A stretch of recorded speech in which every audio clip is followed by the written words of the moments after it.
I think we've found another hostile regime that needs the US to come sprinkle some of that 1776 freedom all over it. Is it Syria? Yemen? Nope. It's the United Kingdom and how they've allowed themselves to be taken over by a hostile ideological group that's destroying Great Britain, starting with defenseless young white girls. Seriously, what the is going on over there? Now, if you're not aware, and by the media cover up, you're probably not, the Rupert Lowe rape gang inquiry just dropped a 219-page bombshell that exposes the systemic betrayal of 250,000 British daughters. And that's a low estimate. I'm going to go ahead and put the link to the full official report in the description below. Go ahead and read it if you can stomach it. It's pretty fucking bad. Not now, though. I don't need you fucking up my average view time, you bastards. Now, we aren't going to cover the crimes here. That's what the links are for. We're talking about the cover-up and the weak, self-hating, morally bankrupt, repugnant institutional traitors who allowed it. Now, obviously, this video will be censored more than Big Lebowski on basic cable. See what happens when you find a stranger in the Alps? Sorry, but due to what we're discussing, I had to.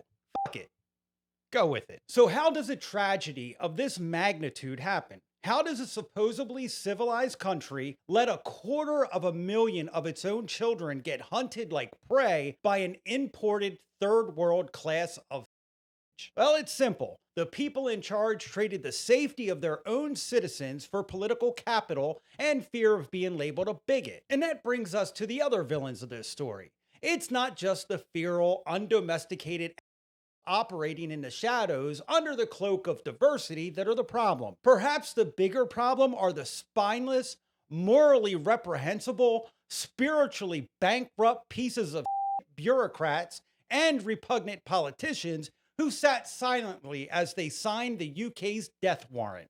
These fucking scumbags not only allowed the rape and of these British girls, they encouraged it and actively shielded it from their tax-paying plebes that they openly disdain. We aren't looking at a breakdown in the ruling class. We are looking at an institutional evil, a spineless, calculated decision by the state to turn a blind eye as they throw young girls to the religion of wolves, all the while doing everything in their power to cover up for their new feral voting class. Every part of the state machine, local councils, social services, the NHS, and the political elite didn't look the other way because they were blind.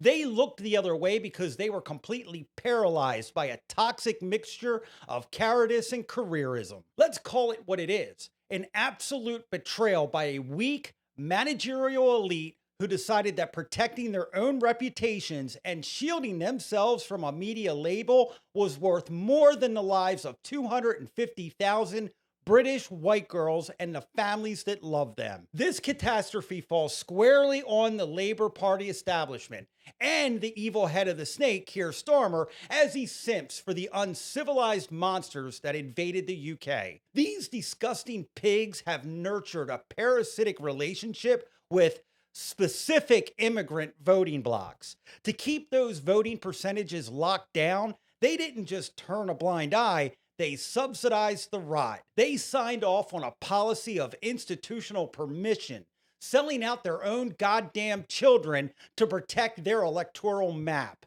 When desperate communities sounded the alarm, the state didn't mobilize the police to protect the victims. They mobilized the media to crush the whistleblowers, instantly branding any legitimate outrage as unfounded right-wing agitation, and unleashing the Gestapo police to crush the opposition. It's sickening, and they should be held accountable for the lives they've destroyed. I don't know what the repercussions of treason are in the UK, but these fucking demons are guilty of it. The institutional rot doesn't end there. In fact, it only gets more diabolical. The report pulls back the curtain on the absolute worst of this state-sponsored betrayal by what the locals called cop nights. It's alleged that UK police would be given free range to come in and violate the British girls as a sick way of repayment for being silent about the absolute horror show that was happening. Absolutely fucking disgusting. Think about the sheer unadulterated treachery of this. We are talking about compromised broken local authorities who were so deeply embedded in the savagery of their third world overlords that they participated in the degenerate behavior of violating these young British girls. These pigs are the absolute worst of the fucking worst. Allegedly, if the police were decent enough to not participate, good on them, right? Stand up, decent police that were just unaware of the travesty unfolding, it seems. Not quite. Some of these demons would actively return any escaping girls to their captors, all just to keep the status quo and to keep the illusion of a perfect, borderless, multicultural utopia alive. Again, allegedly, this isn't just the failure of policing. This is the state actively functioning as an accessory to the destruction of its own people. What the actual fuck? Sadly, this infection went deeper than the police. The NHS and local social services were completely complicit. Hospital staff and social workers routinely patched up these broken young girls, filed the paperwork, and then handed them straight back to their captors to avoid rocking the bureaucratic boat or being called racist. Every single layer of this taxpayer-funded state apparatus looked at industrial-scale child torture and decided that keeping the peace was more important than bringing it to light and saving a life. They sold their own girls out to protect the fucking degenerates that were brutalizing them in such horrific ways that even the creator of the Terrifier movies couldn't imagine it. And that is one sick mind, ladies and gentlemen. A racket this evil doesn't survive for decades unless the state actively protects the violators by silence and weaponizing the law against its own native citizens. Welcome to Starmer's speech control tyranny. Now let's go ahead and get the least important out of the way first. Where the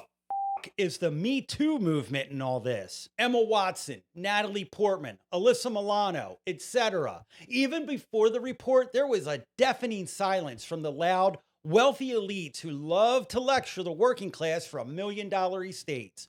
Whether it's a look that lingers too long in a boardroom or a Hollywood casting couch, they demand institutional warfare and rolling heads of all the men involved. But when faced with an abhorrent industrial-scale system of exploiting British white girls, these hypocritical frauds turned a blind eye. We all know why. They abandoned their stated principles in a heartbeat because the identity of these predatory monsters doesn't match their approved ideological villain mold. Straight, white men. They're sweating worse than Carmelo Anthony's family as those donation dollars dry up. They're wondering what side to protect, the women or the third world cultural enrichment that's coming into the country. But it's much worse than the Hollywood elite staying silent. While the Me Too grifters shut their mouths, the political establishment has actively stepped in to try and manage the fallout, sanitize the data, and flip the script. Look at who they put in charge of the official statutory inquiry. Baroness Anne Longfield, a Westminster life peer sitting alongside Eleanor Kelly, a career local council chief, and Zoe Billingham, an NHS Foundation chair. Think about that. It's like letting the shady contractor who built your house do the final safety inspection to make sure it's up to code. What do you think they're going to find? It's an establishment circle jerk that is designed to protect the institutional cartel. It's so insulting that high-profile child survivors on the liaison panels resigned in protest, flat out refusing to let their trauma be used to help the state mark its own fucking homework. And then you have Jess Phillips, the safeguarding minister. She's a special kind of piece of shit. Her entire job is supposed to be protecting the vulnerable. Yet, when demand grew for a deep, independent public inquiry into the horrific grooming rings in the town of Oldham, Phillips personally stepped in to block it. She told them the central government wouldn't intervene and that the local council should just handle it themselves. Think about how sinister that is. It is exactly like a school principal blocking a terrified parent from looking into why their child is being savagely bullied in class. Then, on top of that, telling the parent that the bully should be left to investigate it themselves. It is a calculated shielding of the institution and the protected invaders over the victims. The entire system that is supposed to protect UK citizens is more than Bonnie Blue after a video shoot. It's disgusting and a travesty to the generations that built and led the UK. While the borders are left wide open and children are being brutalized, the white liberal establishment, along with the third world voting blocs they've imported, are more terrified of a populist backlash than they are of industrial child rape and torture. They stage protests, cry about phobia, and try to turn the perpetrators into the real victims of this story. It is a repugnant, inverted morality where protecting the narrative matters more than protecting the innocent. And that brings us to the crushing weight of the two-tier state. The permanent government claimed for decades that it was too complex or that they lacked the resources to dismantle these savage, lawless networks. But look at them today.